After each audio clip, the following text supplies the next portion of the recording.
haddii aan ku weydiiyo yaa sameeyey halkii ayaase lagu sameeyey waxaa hubaal ah in qaarkiin odhanayaan nin lagu magacaabo maxamed cawaale ayaa sameeyey kuwo kalena waxay odhanayaan hargeysa ayaa lagu sameeyey waa labada doodood ee taagan marka laga hadlayo calankan cirka u eg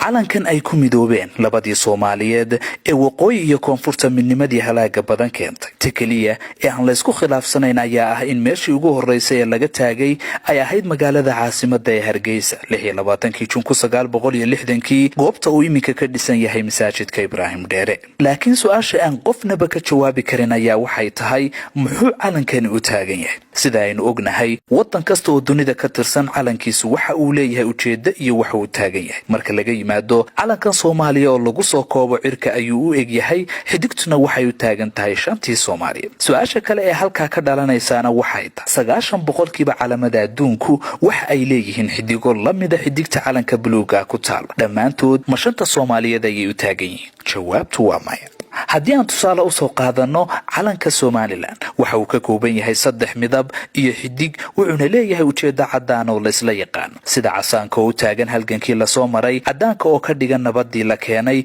iyo cagaarka oo taagan barwaaqada iyo horumarka la rajaynayay ee Somaliland maanta cagta saartay tawxiidka oo isaguna sheegaya in wadanku yahay islaam 100% haddaba xidigta madow ee bartanka kaga taala iyaduna ma waxay u taagan tahay shantii Soomaaliyeed jawaabtu waa maya waxay u taagan tahay midnimadii lagu hungoobay iyo maalmihii madoobay la soo maray wadan kasta oo dunida ka tirsanina si taas la mida waxa uu leeyahay calan u taagan xaqiiqooyin uu wadankaasi soo maray iyo astaamo uu leeyahay sidaas darteed ugu horeyn waxa ku soo baxaysa in aanu lahayn calanka buluuga ah ee Soomaaliya haba yaraatee wax ujeeda midabkiisa ayaa cirka u eg waa dood aan sax ahayn waayo halka aynu joognaa waa dhulkii balse ma aha cirkii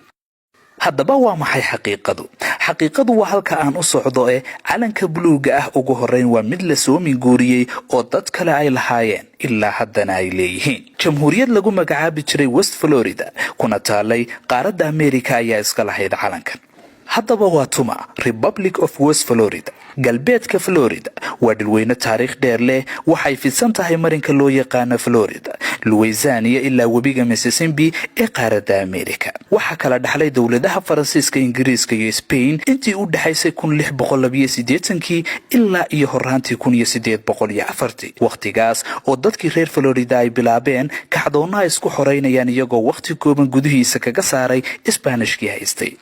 waxa la yaab leh dad noocee ah ay ahaayeen dadkii ku noolaa galbeedka Florida maxaase dawladahaasi u cadaadinayeen dadka reer Florida waxay ahaayeen dad shaydaanka caabuda oo dhib badan sidoo kalena adeegsanaya sixirka madow oo ay dawladihi haystay ku khalkhalinayeen taasi waa sababtay in Ingiriisku uu iskaga baxo si bilaa shuruuda Faransiiska uu kala wareegayna iskaga hayaamaan halka Isbaanishkii laga saarayna iska iibiyaan oo Mareykanka lacag kaga bedeshaan 1810 markii dadkii shaydaanka caabudi jiray uu soo baxay hogaamiye shayaadiinta la jirto oo aan waxba ka naxayn laguna magacaabi jiray Philemon Thomas uu ka adkaaday ciidamadii Isbaanishka isagoo tiro yar wata isla markaasina ay xorowday jamhuuriyaddii galbeedka Florida 24 cisho ugu horeysay dawladda cusub ma aysan lahayn wax calan hase yeeshee markii loo baahday in la curiyo calan cusub oo u taagan mabaadiidooda waxa calan cirka u eg oo xidig cadi dhexda kaga taalo curisay haweenay sixiroolada ahayd oo loogu yeedhi jiray Melissa Johansson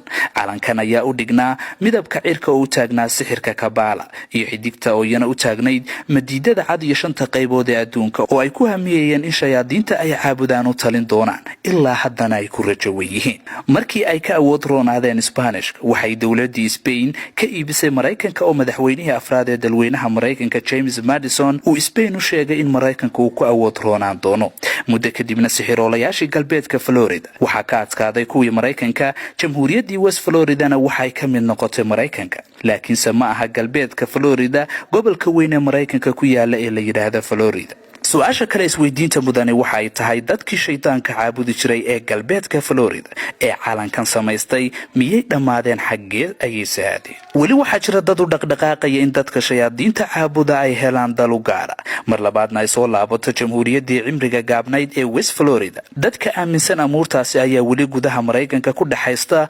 calankoodii u ekaa kan Soomaaliya sida sawirkan idinka muuqata ninkan waxa lagu magacaabaa Frank Smith waa sixiroolo shaydaanka caabuda oo maraykanka gobollo ka mida ka caana weli gurigiisa waxa u yaala calankii cirka u eka ee xidigta lahaa waa 86 jir ku hamiyaya inay awoodeysan doonaan dadka shayaadiinta caabuda ee adeegsada sixirka madow. sidoo kale waxaa jira warbaahin dhinaca online-ka ah oo u dhaqdhaqaaqda iyo dad halgan ugu jira in jamhuuriyaddaasi ka xorowdo Maraykanka. dhammaantood weli waxay sitaan calankoodii cirka u eka. saxaafadda ayayna aad wax ugu qoraan. markaad xog ka raadiso Republic of West Florida waxaad Google-ka iyo YouTube-ka baad ka helaysaa warbixino intaasi ka faahfaahsan. markan su'aasha aad isweydiinaysaa waxay tahay yaa calankan soo minguuriyey oo keenay dhulka Soomaalida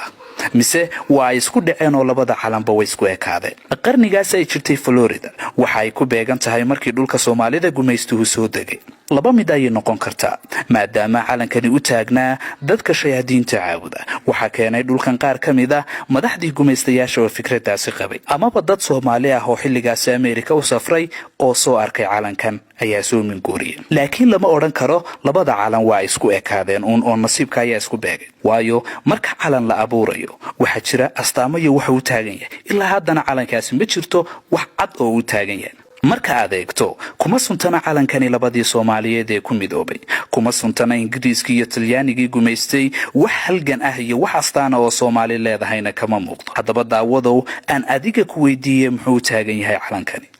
inta aan su'aashaas isweydiin dad badani waxay qabaan in calankan hortii ay jirtay didiilo Soomaalidu wada qabtay oo ahayd in ay shanta Soomaaliyeed midowdo yeelatana hal dal iyo hal calan. balse wixii ka dambeeyay bishii Juun ee